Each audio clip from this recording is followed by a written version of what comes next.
YouTube, what up? Welcome back to a new video. If this is your first time here on the channel, thanks so much for stopping by. Definitely check out some of my other videos. And if you like what you see, go ahead and like, comment, and subscribe. I greatly appreciate it. If you're someone that enjoys a good precision platformer, listen up, because I got a game for you. If you don't know what a precision platformer is, Game Rant pretty much defined precision platformers as platforming games that challenge players to navigate through treacherous levels with precise jumps and timing. I think the most notable, actually two most notable precision platformers, definitely Super Meat Boy, and then the other most notable precision platformer, I believe, is definitely Celeste, which is a fantastic game. The precision platformer that I'm going to talk about today was recently released on the Nintendo eShop, and it's called Symphonia. In Symphonia, music is everything, okay? Music is life, and it adds to the energy of the world.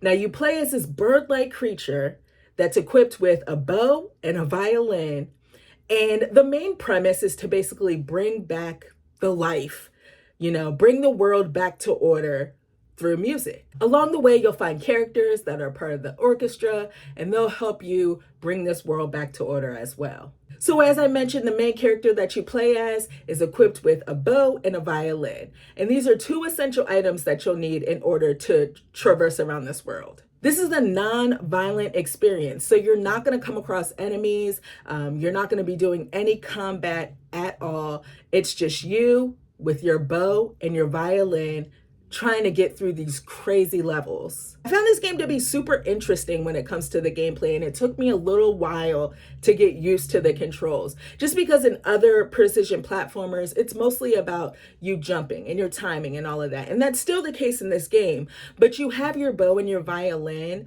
that basically are essential items for you to traverse around this world. For example, you have your bow and your violin, and if you bounce off of your violin, it will add more height to your jump. There's also these things in the world where they almost look like these red cushions, and you can stick your violin right into that cushion and catapult yourself in different directions, which is super crazy. As you progress through the game, you'll also gain more abilities. You have like a grappling hook. You're able to do like a grappling ability. You're also able to do this little, like, I almost want to say it's a cute little spin, but it's just like a little short air dash, which lets you gain just a little bit more area in your jump. As I mentioned, it did take me a little bit to get used to these controls, and that's partly because it feels like there's a lot going on, right? And the way that the buttons are laid out on the Nintendo Switch, you use the ZR button for your violin. So you jump and then press your violin button, the ZR button, in order to get more height. And for some reason, my brain just couldn't do the work to figure that out in the very beginning of the game. But it didn't take me that long to get used to those controls. And after a while, I was really enjoying it. Prior to me playing this game, when I thought of precision platformers, I definitely thought of hard. That was like the first word that comes to mind, right? A hard game that's gonna, test you on your platforming skills and your reflexes and all of that. And that isn't necessarily the case in Symphonia. Don't get it twisted. Symphonia is not easy. There is a challenge to this game, but it's nowhere near as challenging as, let's say, something like Super Meat Boy. There is a lot of trial and error in this game, trying to figure out, how far you should jump or which ability you should use. But I never once felt like extremely frustrated. I never wanted to take my Nintendo Switch, because I was playing this in handheld mode primarily. Never wanted to take my Switch and throw it against the wall, if you know what I mean. I never felt like so frustrated that I thought that it was impossible to get through a level. Not once did that happen. I mean, I died. I definitely died. I died a lot in this game. Almost wish there was some type of death count, because I'm super curious as to how many times I actually died in the game. And I did use some profanity, but still never felt like, I'm never going to play this game again. I can't beat it. Never got that feeling. One thing that makes this game stand out is definitely the music. You're actually putting that bow and violin to good use to play some amazing music.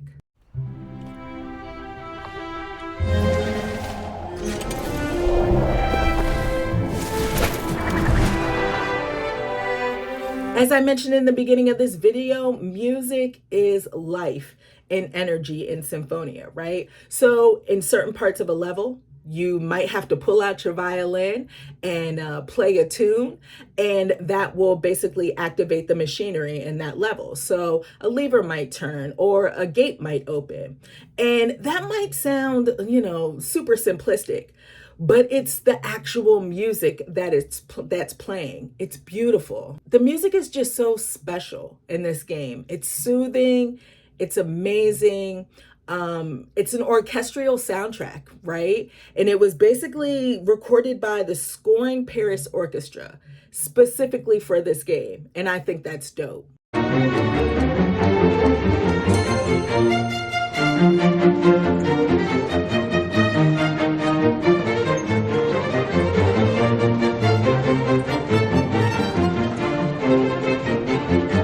Overall, I've enjoyed my time with Symphonia. I'm so glad that I had the opportunity to check this game out. I feel like it's one of those indies out there that it's definitely going to get lost in the shuffle, and that's unfortunate because it's such a good time. I can't stress enough how fantastic the music in this game. Alone, the music is totally worth it if you're into that orchestral type of vibe. This is bringing it to you. And then the gameplay I felt like was interesting. It was definitely more complex than what I thought it was going to be because you do have these different abilities that you need to use. And if you're not using it fast enough, you're going to die. And as I mentioned, I died a bunch in this game. But one thing I will say is that when you die, the load times to get right back into it, the checkpoint system is also really good. But when you die, the load times to get back into the thick of things, it's like that. It's snappy. It doesn't take long at all. And I definitely appreciate that. So yeah, if you guys are looking to get into this genre, specifically the precision platforming genre, I feel like this might be a good place to start. There's a little bit of challenge there, but it's not so frustrating that you feel like it's impossible and kind of, pushes you away from wanting to experience any other game in the genre. If you guys are into the precision platforming genre, let me know what some of your favorite precision platformers are in the comment box below. As always, I want to thank all of you for watching this video, and I'll check you next time. Peace.